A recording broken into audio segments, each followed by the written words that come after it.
Hi, hello everyone. This is Satish Kumar, working as Assistant Professor in Commerce, GFGC Mitigation. Welcome to the digital learning platform powered by Directorate of Collegiate Education, Government of Karnataka.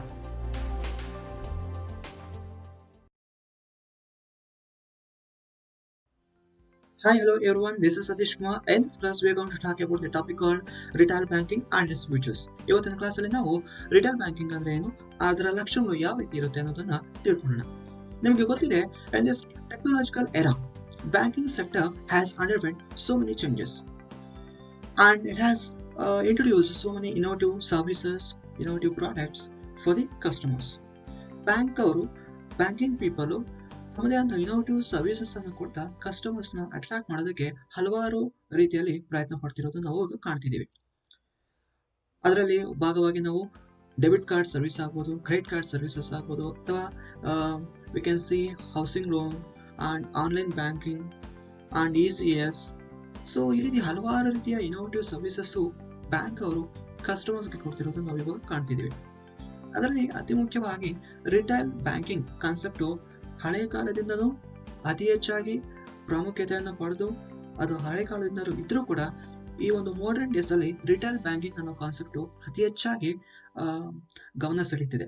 ಯಾಕಂದ್ರೆ individual customers ಅವರ individual customers ನ attention ಅನ್ನ grab ಮಾಡೋದಕ್ಕೆ banking ಸೆಕ್ಟರ್ಗೆ ಇರುವಂತಹ ಒಂದು ಅಸ್ತ್ರ ಯಾವುದು ಅಂದ್ರೆ retail banking. Now let us see what is actually retail banking. Retail banking ಅಂದ್ರೆ ಏನು ಅನ್ನೋದನ್ನ ಈಗ ತಿಳ್ಕೊಳ್ಳೋಣ. Retail banking is a banking service that is geared primarily towards individual consumers. Retail banking is usually made available by commercial banks as well as smaller community banks. Retail banking ಅನ್ನೋದು banking service. It is also a kind of banking service which is primarily focused on the individual consumer. So individual consumer ಅನ್ನ ದೃಷ್ಟಿಯಲ್ಲಿ ಇಟ್ಕೊಂಡು banking services ಅನ್ನ ಕೊಡೋದನ್ನೇ ನಾವು retail banking ಅಂತ ಕರಿತೀವಿ. Simple ಆಗಿ ಹೇಳೋದಾದ್ರೆ ಇಂಡಿವಿಜುವಲ್ ಕಸ್ಟಮರ್ಸ್ ಅನ್ನ ದೃಷ್ಟಿಯಲ್ಲಿ ಇಟ್ಕೊಂಡು ಬ್ಯಾಂಕ್ ಅವರು ಕೊಡುವಂತ ಸರ್ವಿಸಸ್ ಅನ್ನ ನಾವೇಂತ ಕರಿತೀವಿ, ರಿಟೇಲ್ ಬ್ಯಾಂಕಿಂಗ್ ಸರ್ವಿಸ್ ಅಂತ ಕರಿತೀವಿ. ಸೊ ಈ ರೀತಿ ಇಂಡಿವಿಜುವಲ್ ಕಸ್ಟಮರ್ ನ ದೃಷ್ಟಿಯಲ್ಲಿ ಇಟ್ಕೊಂಡು ಕೊಡುವಂತ ಬ್ಯಾಂಕಿಂಗ್ ಸರ್ವಿಸ್ ಅನ್ನು ನಾವಿಲ್ಲಿ ರಿಟೇಲ್ ಬ್ಯಾಂಕಿಂಗ್ ಸರ್ವಿಸ್ ಅಂತ ಕರಿತೀವಿ. ಸೊ ಇಲ್ಲಿ major focus will be on individual customer. So individual customer ಗೆ ಬೇಕಿರುವಂತಹ ಫೈನಾನ್ಷಿಯಲ್ ನೀಡ್ಸ್ ಏನಿದೆ ಅದನ್ನ ಇಲ್ಲಿ ಪೂರೈಸೋದಕ್ಕೆ ಬ್ಯಾಂಕಿಂಗ್ ಸಂಸ್ಥೆಗಳು ಮುಂದಾಗ್ತವೆ. ಫಾರ್ ಎಕ್ಸಾಂಪಲ್, ಬ್ಯಾಂಕಿಂಗ್ ಸಂಸ್ಥೆಗಳು ಪರ್ಸನಲ್ ಲೋನ್ ಕೊಡೋದನ್ನ ನಾವು ಕಂಡಿದ್ದೀವಿ, ವೆಹಿಕಲ್ ಲೋನ್ ಕೊಡೋದನ್ನ ಕಂಡಿದ್ದೀವಿ. ಅದೇ ರೀತಿ smart card, credit card, debit card as well as ECS services ಅಂತ ಈ ರೀತಿ ಇಂಡಿವಿಜುವಲ್ ಕಸ್ಟಮರ್ಗೆ ಅವರ ಒಂದು ಡಿಮ್ಯಾಂಡ್ ಏನಿದೆ, ಅವರ ಒಂದು ಎಕ್ಸ್ಪೆಕ್ಟೇಷನ್ ಇದೆ, ಆ ಎಕ್ಸ್ಪೆಕ್ಟೇಷನ್ ಅನ್ನ ಪೂರೈಸುತ್ತಾ ಇಂಡಿವಿಜುವಲ್ ಕಸ್ಟಮರ್ ನ ದೃಷ್ಟಿಯಲ್ಲಿ ಇಟ್ಕೊಂಡು ಬ್ಯಾಂಕ್ ಅವರು ತಮ್ಮ ಸರ್ವಿಸ್ ಅನ್ನು ಕೊಡ್ತಿದ್ದಾರೆ. ಸೊ ಇದೆಲ್ಲ ಕೂಡ ನಾವು ರಿಟೇಲ್ ಬ್ಯಾಂಕಿಂಗ್ ಆಗಿ ನಾವು ಕಾಣಬಹುದು. So this retail banking service can be available from any commercial bank or from any private sector banks. Even commercial as well as private sector banks, individual customer ನ ಒಂದು attention ಅನ್ನ grab ಮಾಡೋದಕ್ಕೆ ಈ retail banking services ಅನ್ನ ಕೊಡೋದು ನಾವು ಕಾಣ್ತಿದೀವಿ. ಈ ಒಂದು ರಿಟೇಲ್ ಬ್ಯಾಂಕಿಂಗ್ ಸರ್ವಿಸ್ ಅನ್ನ ಹಲವಾರು ರೂಪದಲ್ಲಿ ಕೊಡೋದನ್ನ ನಾವು ನೋಡಬಹುದು.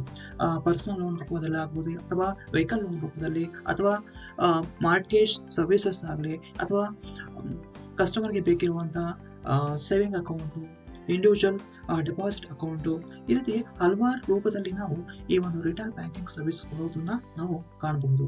ಸೊ ಈ ರೀತಿ ಇಂಡಿವಿಜುವಲ್ ಕಸ್ಟಮರ್ ನ ಮೇಜರ್ ಫೋಕಸ್ ಆಗಿ ನೋಡ್ತಾ ಬ್ಯಾಂಕಿಂಗ್ ಪೀಪಲ್ ಬ್ಯಾಂಕಿಂಗ್ ಸರ್ವಿಸಸ್ ಅನ್ನ ಕೊಟ್ಟಿದ್ದೆ, ಆದ್ರೆ ಅದನ್ನ ಇಲ್ಲಿ ರಿಟೇಲ್ ಬ್ಯಾಂಕಿಂಗ್ ಅಂತ ನಾವು ಕರಿತೀವಿ. ಸೊ ಈ ರಿಟೇಲ್ ಬ್ಯಾಂಕಿಂಗ್ಗೆ ಈ ಒಂದು ಮಾಡರ್ನ್ ಡೇಸ್ ಅಲ್ಲಿ ಅತಿ ಹೆಚ್ಚು ಪ್ರಾಮುಖ್ಯತೆ ಬರ್ತಿರೋದು ನಾವು ಕಾಣ್ತಿದ್ದೀವಿ. ನ್ಯೂಸ್ ಪೇಪರ್ ಅಲ್ಲಿ ನಾವು daily we can come across number of articles on retail banking. So retail banking ಇಂದಲೇ ಇಂದಿನ ಒಂದು ಪರಿಸ್ಥಿತಿಯಲ್ಲಿ ಬ್ಯಾಂಕ್ಗಳು ಅತಿ ಉತ್ತಮವಾದಂತಹ ಲಾಭವನ್ನ ಪಡೆಯುತ್ತಿರೋದು ಕೂಡ ನಾವು ಕಾಣ್ತಿದ್ದೀವಿ. ಸೊ ಇಂಡಿವಿಜುವಲ್ ಕಸ್ಟಮರ್ ಕೊಟ್ಟಿರುವ ಡೆಪಾಸಿಟ್ಸ್ ಅನ್ನ ಬ್ಯಾಂಕ್ ಅವರು ಬೇರೆ ವ್ಯಕ್ತಿಗಳಿಗೆ ಬಲ್ಕ್ ರೂಪದಲ್ಲಿ ಬಲ್ಕ್ ಅಮೌಂಟ್ ಅನ್ನ ಲೋನ್ ಆಗಿ ಕೊಡ್ತಾ ಅವರು ತಮ್ಮದೇ ಆದ ಒಂದು ರೀತಿಯಲ್ಲಿ they are gaining some sort of profit.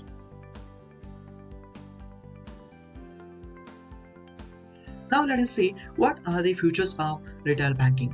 Retail banking ನ ಲಕ್ಷಣಗಳು ಏನೆಲ್ಲ ಇದೆ ಅನ್ನೋದನ್ನ ಈಗ ನಾವು ನೋಡೋಣ.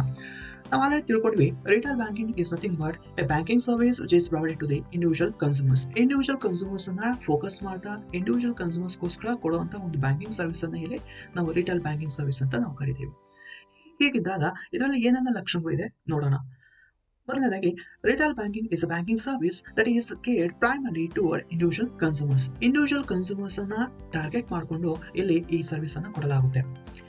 But not institutional consumers. Institutional consumers ಅಂದಾಗ ಕಂಪ್ನೀಸು, ಕಾರ್ಪೊರೇಟ್ ಫೀಲ್ಡ್ ಅಲ್ಲಿ ಬರುವಂತಹ ಸಂಸ್ಥೆಗಳಲ್ಲಿ ನಮಗೆ ಬರ್ತವೆ. ಬಟ್ ಆ ಕಂಪ್ನೀಸು, ಕಾರ್ಪೊರೇಟ್ ಸೆಕ್ಟರ್ ಇಲ್ಲಿರುವಂತಹ ಎಲ್ಲ ಇನ್ಸ್ಟಿಟ್ಯೂಷನ್ಸ್ ಅನ್ನ ನಾವಿಲ್ಲಿ ಪರಿಗಣಿಸೋದಿಲ್ಲ. ಕೇವಲ ಇಂಡಿವಿಜುವಲ್ ಕನ್ಸ್ಯೂಮರ್ಸ್ ಅನ್ನ ಟಾರ್ಗೆಟ್ ಮಾಡಿಕೊಂಡು ಇಲ್ಲಿ banking companies they are going to provide this service. So the major focus of this service is only confined to the individual consumers. Moving the second point, retail banking is usually made available by the commercial banks as well as smaller community banks.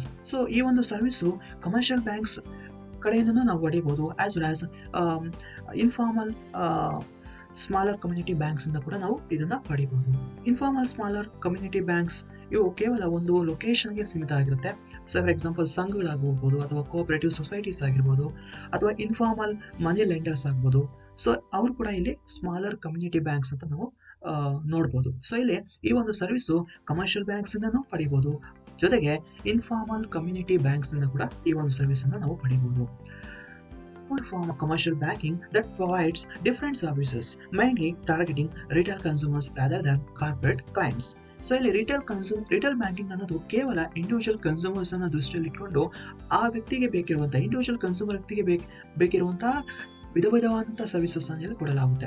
ಆ ವ್ಯಕ್ತಿ ಏನ್ expect ಮಾಡ್ತಿದ್ದಾನೆ, individual consumer ಏನ್ expect ಮಾಡ್ತಿದ್ದಾನೆ, ಆ individual ಕನ್ಸ್ಯೂಮರ್ಗೆ ಏನೆಲ್ಲ demand ಇದೆ, ಯಾವ ರೀತಿ ಎಕ್ಸ್ಪೆಕ್ಟ್ ಮಾಡ್ತಿದ್ದಾನೆ ಬ್ಯಾಂಕಿಂಗ್ ಸರ್ವಿಸು, ಕಸ್ಟಮೈಸ್ಡ್ ಸರ್ವಿಸ್ ಆಗಿ ಇಲ್ಲಿ ನಾವು ಆ ವ್ಯಕ್ತಿಗೆ ಈ ಒಂದು ಸರ್ವಿಸ್ ಅನ್ನ ಕೊಡ್ತೀವಿ. ಸೊ ಫಾರ್ ಎಕ್ಸಾಂಪಲ್, ಒಬ್ಬ ವ್ಯಕ್ತಿ ಪ್ರತಿದಿನ ಡೆಪಾಸಿಟ್ ಮಾಡೋದು ಅಥವಾ ಪ್ರತಿ ಮಂತ್ಲಿ ಡೆಪಾಸಿಟ್ ಮಾಡೋದು ಮಾಡ್ತಿರ್ತಾನೆ. ಸೊ ಆಗ ಆ ವ್ಯಕ್ತಿಗೆ ಆ ಬ್ಯಾಂಕ್ ಅವನು, ನೀವು ಈ ರೀತಿ ಡೆಪಾಸಿಟ್ ಮಾಡಿದ್ರೆ ಇದ್ರ ಜೊತೆಗೆ ನಾವು ಈ ಒಂದು ಅಡಿಷನಲ್ ಸರ್ವಿಸ್ ಅನ್ನು ಕೊಡ್ತೀವಿ. ಸೊ ಇದು ಪೆನ್ಷನ್ ಸರ್ವಿಸು, ಈ ಒಂದು ಪೆನ್ಷನ್ ಸ್ಕೀಮ್ ಅಲ್ಲಿ ನೀವು ಈ ರೀತಿ ಪೆನ್ಷನ್ ಪಡಿಬಹುದು ಅಂತ ಆ ವ್ಯಕ್ತಿ ಏನಾದರೂ ಪೆನ್ಷನ್ ಸ್ಕೀಮ್ ಅನ್ನ ಹೇಳಿದ್ದಾದ್ರೆ ಇಮಿಡಿಯೇಟ್ ಆಗಿ ಆ ಕನ್ಸ್ಯೂಮರು ಆ ಒಂದು ಪೆನ್ಷನ್ ಸ್ಕೀಮ್ಗೆ ಅಟ್ರಾಕ್ಟ್ ಆಗ್ತಾನೆ. ಅದೇ ರೀತಿ ಕಾರ್ ತಗೊಳೋದಕ್ಕೆ ನಾವು ಲೋನ್ ಕೊಡ್ತೀವಿ ಅಂತ ಹೇಳ್ಬಿಟ್ಟು ಕನ್ಸ್ಯೂಮರ್ಗೆ ಆ ಬ್ಯಾಂಕ್ ಅವನು ಏನಾದರೂ ಮಾಹಿತಿ ಕೊಟ್ಟಾಗ ಕನ್ಸ್ಯೂಮರು ವೆಹಿಕಲ್ ಲೋನು ಇವೆಲ್ಲ ಆಗ್ಬೋದು, ವೆಹಿಕಲ್ ಲೋನ್. ಸೊ ಆ ರೀತಿ ಇಂಡಿವಿಜುವಲ್ ಕನ್ಸ್ಯೂಮರ್ಸ್ ಏನ್ ಎಕ್ಸ್ಪೆಕ್ಟ್ ಮಾಡ್ತಿದ್ದಾನೆ ಅನ್ನೋದನ್ನ ಗ್ರಹಿಸಿ ಬ್ಯಾಂಕ್ ಅವರು ಈ ಒಂದು ಸರ್ವಿಸ್ ಅನ್ನ ಕೊಡ್ತಾರೆ. ಸೊ ಇಂಡಿವಿಜುವಲ್ ಕನ್ಸ್ಯೂಮರ್ಗೆ ನಾರ್ಮಲ್ ಆಗಿ ಪ್ರಾಕ್ಟಿಕಲ್ ಲೈಫ್ ಅಲ್ಲಿ ಲೀಡ್ ಮಾಡೋದಕ್ಕೆ ಬೇಕಿರುವಂತಹ ಸವಲತ್ತುಗಳು ಬೇಕಾಗುತ್ತೆ. ಮನೆ ಕಟ್ಕೊಳ್ಳೋದಕ್ಕೆ ಹೌಸಿಂಗ್ ಲೋನ್, ಕಾರು ತಗೊಳೋದಕ್ಕೆ ವೆಹಿಕಲ್ ಲೋನ್, ಜೊತೆಗೆ ರಿಟೈರ್ಡ್ ಆದ್ಮೇಲೆ ಪೆನ್ಷನ್ ಸ್ಕೀಮ್ ಅಲ್ಲಿ ಪೆನ್ಷನ್ ಪಡೆಯೋದಕ್ಕೆ ಅವನು ಎಕ್ಸ್ಪೆಕ್ಟ್ ಮಾಡ್ತಾನೆ. ಸೊ ಆವಾಗ ಪೆನ್ಷನ್ ಸ್ಕೀಮು ಅಥವಾ ಪೆನ್ಷನ್ ಪ್ಲಾನ್ ಈ ರೀತಿಯ ಸರ್ವಿಸಸ್ ಅನ್ನ ಬ್ಯಾಂಕ್ ಅವರು ಕೊಡ್ತಾರೆ. ಸೊ ಇವೆಲ್ಲ ಕೂಡ ಇಂಡಿವಿಜುವಲ್ ಕನ್ಸ್ಯೂಮರ್ಸ್ ಅನ್ನ ಟಾರ್ಗೆಟ್ ಮಾಡಿ ಕೊಡಲಾಗುವಂತ services. Various products and services offered by the retail banks include checking accounts, saving account, debit card, credit card, money orders, mortgage, home loan, auto loan, etc. Due to this variety of services, retail banking has large base of consumers and hence they have large number of transactions with small values. So ಇಲ್ಲಿ basic ಆಗಿ Indian banking system ಅಲ್ಲಿ ನಾವು ನೋಡೋದಾದ್ರೆ retail banking service variety of things ಅಲ್ಲಿ ನಾವು ಕೊಡ್ತಿದ್ದೀವಿ. For example vehicle loan ಅಂತೆ, housing loan ಅಂತೆ, credit card ಅಂತೆ, ಡೆಬಿಟ್ ಕಾರ್ಡ್. ಸೊ ಈ ರೀತಿ ಎನ್ ನಂಬರ್ ಆಫ್ ಟೈಪ್ಸ್ ಅಲ್ಲಿ ನಾವು ರಿಟೇಲ್ ಬ್ಯಾಂಕಿಂಗ್ ಅನ್ನ ಕೊಡೋದು ನಾವು ಕಾಣ್ತಿದ್ದೀವಿ ಇಂಡಿಯನ್ ಬ್ಯಾಂಕಿಂಗ್ ಸಿಸ್ಟಮ್ ಅಲ್ಲಿ. ಇವೆಲ್ಲ ಕೊಟ್ಟರು ಕೂಡ ಇಲ್ಲಿ ವ್ಯಾಲ್ಯೂ ವಿಷಯಕ್ಕೆ ಬಂದಾಗ ಸ್ಮಾಲ್ ವ್ಯಾಲ್ಯೂ ಇರುತ್ತೆ.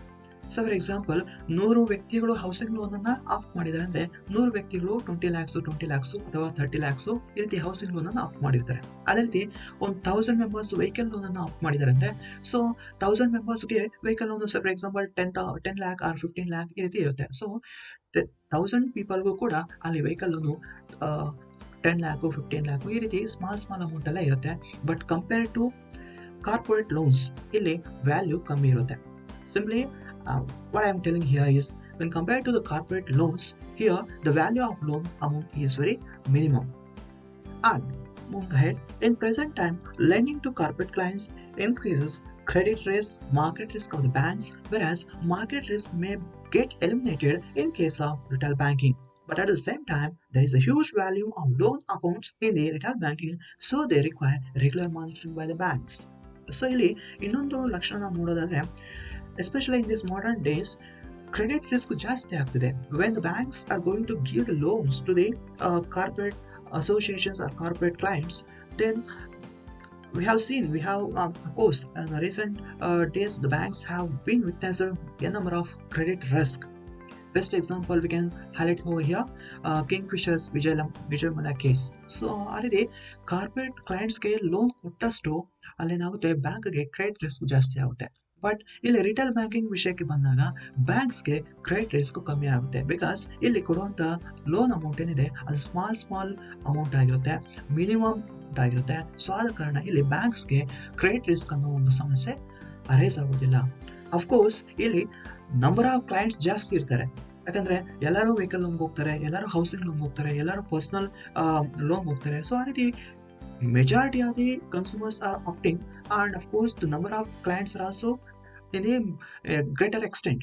ಬಟ್ ಇಲ್ಲಿ ವ್ಯಾಲ್ಯೂ ವಿಷಯಕ್ಕೆ ಬಂದಾಗ ಅವ್ರು ಏನು ಲೋನ್ ಅನ್ನ ಇಸ್ಕೊಂಡಿರೋ ಆ ವಿಷಯಕ್ಕೆ ಬಂದಾಗ ಇಲ್ಲಿ ಸ್ಮಾಲ್ ಅಮೌಂಟೇ ಆಗಿರುತ್ತೆ. ಬಟ್ ಇಲ್ಲಿ on the safer zone bank should continuously monitor the what amount that has been given as a loan to the individual consumers. So individual ಕನ್ಸ್ಯೂಮರ್ಸ್ಗೆ ಏನು ಲೋನ್ ಆಗಿ ಕೊಟ್ಟಿದ್ದಾರೋ ಅದನ್ನ ಇಲ್ಲಿ ರೆಗ್ಯುಲರ್ ಆಗಿ ಮಾನಿಟರ್ ಮಾಡೋ ಮುಖಾಂತರ ಬ್ಯಾಂಕ್ಗಳು ಏನ್ ಮಾಡಬಹುದು, ಇನ್ನ ಎಫೆಕ್ಟಿವ್ ಆಗಿ ರಿಟೇಲ್ ಬ್ಯಾಂಕಿಂಗ್ ಸರ್ವಿಸಸ್ ನ ಕೊಡಬಹುದು. Moving ahead, what is the present situation of retail banking in India? ಇಂಡಿಯಾದಲ್ಲಿ ಯಾವ ರೀತಿ ರಿಟೇಲ್ ಬ್ಯಾಂಕಿಂಗ್ ಇವಾಗ ಅಸ್ತಿತ್ವದಲ್ಲಿ ಇದೆ ನೋಡೋಣ. ಇಂಡಿಯನ್ ಎಕನಾಮಿಕ್ ಸಿಚುಯೇಷನ್ಗೆ ಬಂದಾಗ of course you are all well versed with Indian economy. Indian economy is still in the developing stage, and majority of the people are still in the below poverty line. So ಇಂಥ ಒಂದು context ಅಲ್ಲಿ retail banking ಅನ್ನೋದು ever green ಆಗಿ ಬೆಳೀತಾ ಹೋಗ್ತಿದೆ. Banking ಸಿಸ್ಟಮ್ಗೆ ಬಂದಾಗ retail banking is not A new phenomena. Even before economic reforms, we could see retail banking concept in Indian banking system, and of course in the modern days, the increased turnover in the corporate field and with the increased turnover in the banking field, we could see retail banking is also gaining greater importance, and it is having much impact on the Indian banking system. So ಯಾವಾಗ ಈ business activities ಜಾಸ್ತಿ ಆಗ್ತಿದೆಯೋ, ಈ ಒಂದು modern days ಅಲ್ಲಿ ಈ increased transactions ನಾವು ನೋಡ್ತಿದ್ದೀವಿ. That means exports increase ಆಗ್ತಿದೆ, and imports as well as ನಮ್ಮ ಒಂದು ಕಾರ್ಪೊರೇಟ್ ಫೀಲ್ಡ್ ಅಲ್ಲಿ ಪ್ರೊಡಕ್ಷನ್ ಜಾಸ್ತಿ ಆಗ್ತಿದೆ, as well as other ancillary services also gaining good growth right. So ಇಲ್ಲಿ ಈ ಒಂದು ಕಾಂಟೆಕ್ಸ್ಟ್ ಬಂದಾಗ ರಿಟೇಲ್ ಬ್ಯಾಂಕಿಂಗ್ ಅನ್ನೋ ಕಾನ್ಸೆಪ್ಟ್ ಬ್ಯಾಂಕಿಂಗ್ ಸಿಸ್ಟಮ್ ಅಲ್ಲಿ ಕೂಡ ಅತಿ ಹೆಚ್ಚು ಇಂಪಾರ್ಟೆನ್ಸ್ ಅನ್ನ ಪಡೆಯುತ್ತಿದೆ. ಇಂಡಿಯನ್ ಬ್ಯಾಂಕಿಂಗ್ ಸಿಸ್ಟಮ್ ಅಲ್ಲಿ ಈ ರಿಟೇಲ್ ಬ್ಯಾಂಕಿಂಗ್ ಅನ್ನೋ ಕಾನ್ಸೆಪ್ಟ್ ಹಲವಾರು ರೂಪದಲ್ಲಿ ಕೊಡ್ತಿದ್ದಾರೆ. There are an number of varieties of services have been providing under the retail banking concept. So vehicle loan ಆಗ್ಬೋದು, ಹೋಮ್ ಲೋನ್ ಆಗ್ಬೋದು, ಅಥವಾ ಪರ್ಸನಲ್ ಲೋನ್ ಆಗ್ಬೋದು, ಅಥವಾ ಮಾರ್ಟ್ಗೇಜ್ ಲೋನ್ ಆಗ್ಬೋದು, ಎಕ್ಸೆಟ್ರಾ. ಕನ್ಸ್ಯೂಮರ್ಸ್ ಏನ್ ಎಕ್ಸ್ಪೆಕ್ಟೇಟ್ ಮಾಡ್ತಿದಾರೋ, ಕನ್ಸ್ಯೂಮರ್ ಏನ್ ಡಿಮ್ಯಾಂಡ್ ಮಾಡ್ತಿದಾರೋ ಕಸ್ಟಮೈಸ್ಡ್ ರೂಪದಲ್ಲಿ ಈ ಒಂದು ರಿಟೇಲ್ ಬ್ಯಾಂಕಿಂಗ್ ಕಾನ್ಸೆಪ್ಟ್ ಬೆಳೀತಾ ಹೋಗ್ತಿದೆ. In near future retail banking is going to rock in the banking field ಅಂತ ಹಲವಾರು ಎಕ್ಸ್ಪರ್ಟ್ಸ್ ಹೇಳ್ತಿದ್ದಾರೆ. ಅಂದ್ರೆ ಬರುವಂತಹ ಫ್ಯೂಚರ್ ಅಲ್ಲಿ, ಬರುವಂತಹ ಮುಂದಿನ ದಿನಗಳಲ್ಲಿ ರಿಟೇಲ್ ಬ್ಯಾಂಕಿಂಗ್ ಅನ್ನೋ ಕಾನ್ಸೆಪ್ಟ್ ಮಾತ್ರನೇ ಬ್ಯಾಂಕಿಂಗ್ ಸೆಕ್ಟರ್ಗೆ ಪ್ರಾಫಿಟ್ ತಂದು ಕೊಡುತ್ತೆ ಅಂತ ಹಲವಾರು ಎಕ್ಸ್ಪರ್ಟ್ಸ್ ತಮ್ಮ ಆರ್ಟಿಕಲ್ಸ್ ಮುಖಾಂತರ ವ್ಯಕ್ತಪಡಿಸಿದ್ದಾರೆ. So this all about retail banking. Hope you enjoyed the class. So these are my references. So you just go through these references for better analysis of this concept, and hope you like this class. And this is Satish Kumar signing out. Thank you all.